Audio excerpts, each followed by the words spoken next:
You know why I like John Mearsheimer? He's honest in his political analysis and doesn't beat around the bush. He gets straight to the point. He is not afraid of saying his opinion, his educated academic opinion, and he says it like it is. And I believe that he's one of the few uh, and increasing, actually, number of analysts who are quick to point out the hard truth on what's on the field. So in this video with Danny Davis, he points out to a very important facts on the field and on the ground. Uh, let's listen to what he says. Side.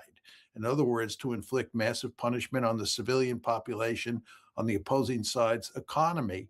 In almost every case, the target state does not quit. It does not concede. We saw this in World War II with the bombing campaigns against Japan and Germany. We saw this earlier with regard to Iran. You remember that President Trump, after he walked away from the JCPOA in 2018, this was during his first term, we then pursued a policy called maximum pressure against Iran. And we put wicked economic sanctions on the Iranians, and we did everything we could to bring them to their knees. And we did. He's right. The maximum pressure campaign. You know how many barrels of oil was Iran exporting during that period of time? It was only 300,000 barrels of oil a day. And the price of oil at that time was, I think, $40 to $50 a barrel. And Iran was selling them at a discount. So think about, maybe $30 a barrel. And Iran survived those times. And right now, I think Iran is producing about a million and a half barrels a day at, much higher price, probably 3 to 4 times the price Iran was selling the oil at that time. So he's saying that Iran didn't, oblige back then and is not going to oblige now. And let's continue listening. Did inflict massive punishment on the civilian population, but it did not work then. It's not going to work now. And in my opinion, it's not going to work in the future. We are not going to win this war with a naval blockade any more than we were going to win this war with air power. It's just not going to happen. You're not going to be able to bring Iran to surrender unless you invade the country. This is what we had to do against Iraq. Why did we invade Iraq? We invaded Iraq because it was the only way to get them to surrender. Uh, why did the Soviets have to go into Berlin? And why did we have to go into Germany as well in World War II and decisively defeat the Third Reich? It's because they wouldn't surrender from a punishment campaign. Yeah. So, the idea that Iran is now on the ropes, and all we need to do is just apply a little more military pressure, and it's all going to end happily for us, is delusional. And as we're going to talk about. So he's saying in history, he's mentioning a few historical examples of why just putting pressure on a society is not going to make them surrender. And in history, it's never been the case. In the case of Iraq, that the U.S. had to invade. In the case of Germany, where U.S. invaded Germany and or also Soviet invaded Germany, that was the moment that they surrendered. Otherwise, they did not surrender by just putting pressure on them or like by air campaign, putting them under a siege. None of them is going to work based on what Professor John Mearsheimer says. So he says the only option for US right now is either to walk away or, do a real invasion. And further along the video, he argues that that is not going to work either if US invades Iran because geographically it's impossible right now. And let's see. Let's continue listening. Danny, we have lost this war big time. This war is a catastrophe for the United States. And Yeah. what's happening here on Fox is that all these people who were in favor of the war helped push us into the war and have been cheerleading all along don't want to quit now because they'll end up with egg all over their face. So what they're doing is saying, let's continue the war because we're on the verge of victory. And they're hoping for a miracle, but miracles. So his academic opinion is that the US has lost the war so far and has lost it really badly. Uh, Unlike what Trump says, that I know the US has won, defeated Iran unanimously, decisively. He also says that those cheerleaders that cheered for the war are right now they don't want to quit because they still have a card that they haven't played, and that's the ground invasion. And until then, they want to keep cheering for the war, even though the people on the Fox News and all those warmongers are they might see that they have been defeated, they just don't want to quit. So that's why he says that. Um, but it's going to be a lost cause also. Yeah. Miracles don't happen in my world. Yeah. No, that's if I hear a miracle, maybe somebody being, healed of a sickness, but I've never heard of a miracle of being pulled out of the chestnuts out of a fire that of a war. But interesting thing though. So right now, the United States is I think, trial ballooning. The administration is trial ballooning a couple different possibilities. One was also on Fox News last night, where Senator Kennedy, I think, was floating an idea of, hey, you know what? We could just walk away, and then we could be a big victor already because we will have accomplished everything. I'm not going to show you that video right now, but we have that one. He said that last night, so that's one thing. Then the other one is, and this was on Axios just last night. Says President Trump is slated to receive a briefing for a new potential military action on Thursday from CENTCOM. Three options: short and powerful strikes on infrastructure targets, taking over part of the Strait of Hormuz to reopen it to commercial shipping. I have no idea, which could include ground forces, although that's insane because you can't do it with a handful of forces anyway. Or this is yet another insane one: special forces to get the HEU, that's the enriched uranium that's allegedly buried under. So three options that Axios has discussed on the article. It says one of them is short and powerful strikes on infrastructure targets. For what reason, I don't know. Taking over part of the Strait of Hormuz to reopen it for commercial shipping could include ground forces and special forces operation to get the highly enriched uranium. And let's see what uh, Professor John Mearsheimer says about these options. Under three separate locations. Because what he says is based on a professional opinion, and I really respect him, as I said. Inside of Iran. What do you make of these three options here? Is there any hope that those could actually break the logjam?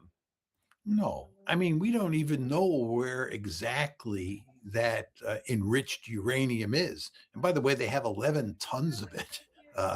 They only His answer is a resounding no. First of all, he says we don't know where the uranium is. How do we know? How can we take it out if we don't know where it is? In a country, with such a vast area and so many places to hide, where could it be? they only have, about 440 kilograms of the uranium that's enriched up to 60%. But they have a lot of other uranium that's enriched up to 20%, a lot that's enriched up to 5%, 11 tons of it. It's spread all over the place, and we're not exactly sure where it is. Furthermore, don't you think the Iranians are going to anticipate that we might try to uh, send in special forces teams and take away that enriched uranium? And therefore, don't you think they're going to have those areas well protected? Of course they are. This is not going to work. And furthermore, even if we get that enriched uranium, they can enrich more uranium. We have to get it through our thick skulls that the Iranians have the centrifuges and they have the knowledge to enrich uranium up to weapons grade material. This is a very important point. So, if even if you do, you know, take the highly enriched uranium out of Iran with some cost, obviously, some soldiers getting killed during the operation, obviously money is spent on it, time is spent on it. So what? Iran is going to enrich more uranium in the near future. You can't just keep continue doing this forever. And there's nothing we can do to eliminate that capability. Well, this third option that you described is a pipe dream. With regard to using ground forces to take the strait, uh, you're going to need one heck of a lot of ground forces, which we don't have in the region. And furthermore, you're going to suffer significant casualties. And furthermore, even if you take the strait, you still run into the problem that you have to come into the Gulf, right? Okay, you get through the strait and you're in the Gulf. And you are then a sitting duck because the Iranians have huge numbers of drones and cruise missiles and ballistic missiles and artillery and submarines and so forth and so on that they can use against any ship that gets through the strait. Yeah, very important point. Even if you control the Strait of Hormuz, then the ships are going to navigate through it to come into the Persian Gulf. Then what's going to happen next? Uh, everything is going to be a target, and as Professor Mearsheimer says, it's a sitting duck for all these munitions and artillery coming from Iran. So that also is a very important point to consider.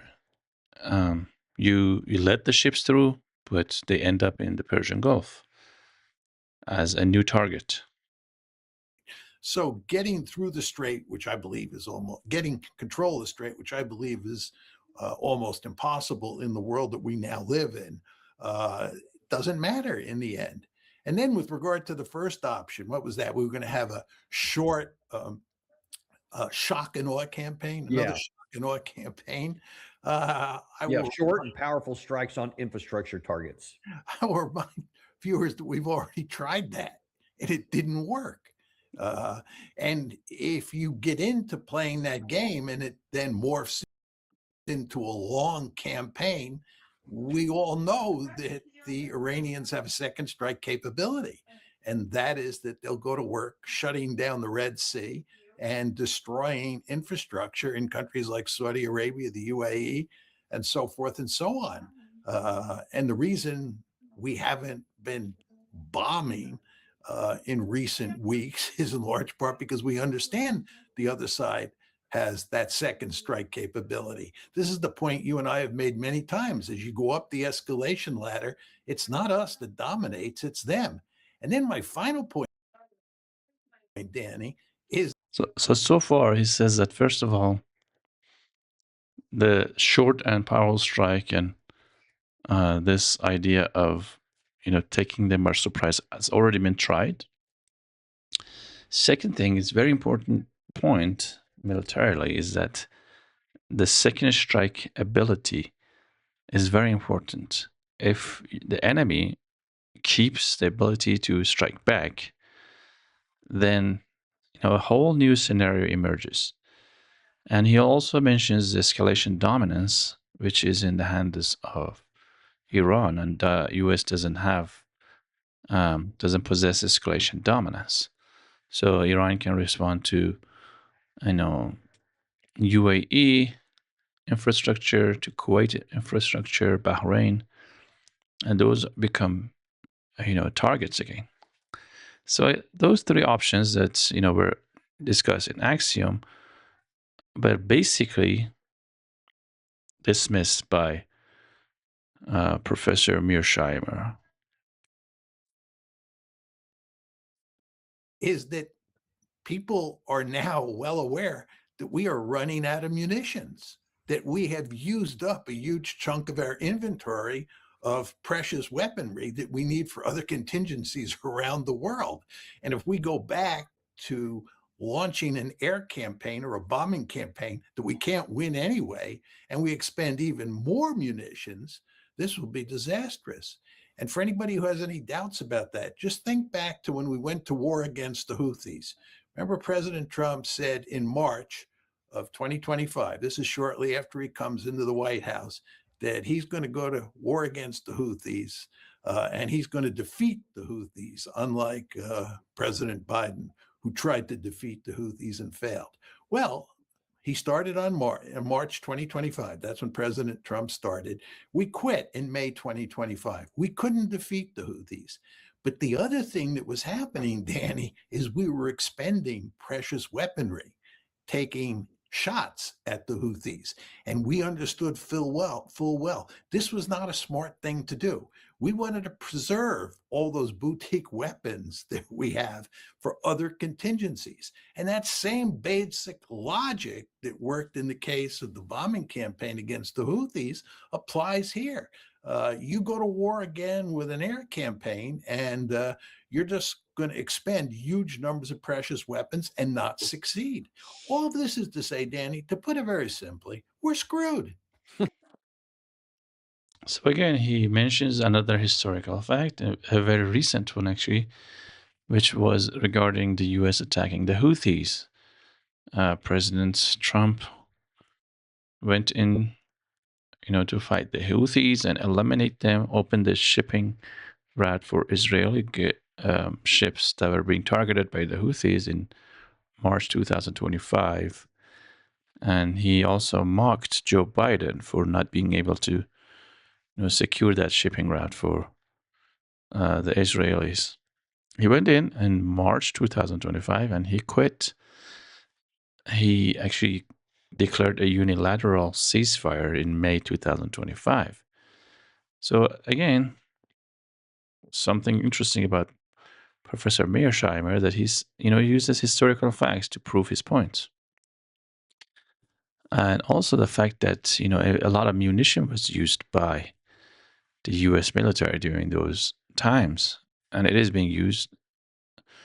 It was used during the fight with the Houthis, and a lot of it was used against Iran, both, defensive and offensive artillery and munition.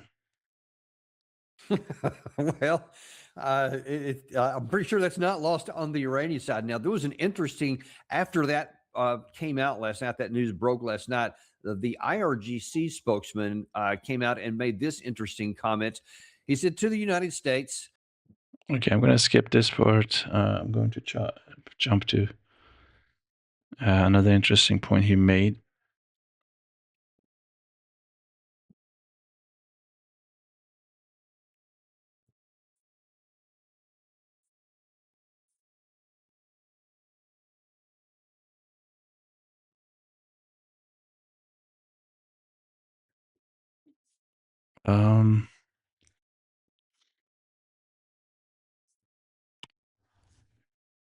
Let's see. So now the question is, what happens to the future of the Persian Gulf? Daniel Davis mentions that question, referring to, the potential new Persian Gulf rift that could happen as a result of this war, asking Professor Mearsheimer's opinion. And, let's see how he responds to this. I think this is where he starts. Been ravaged, and our inability to protect them. What happens to the Middle East after this war? Yeah, it's a fascinating issue here. Let's just talk about where we are today and compare that to where we were on February 27th. What we had done up to February 27th, or I should say up to February 28th, as we had built an alliance structure in the Gulf around the 6 GCC countries. And this alliance structure was mainly aimed at containing Iran. And we had a whole series of military bases in the region, naval, air, and ground forces. And we, in a very important way, served as a pacifier in the region. When we talk about Europe, we talk about NATO and the American military presence in Europe. So I'm going to just kind of summarize what he says here.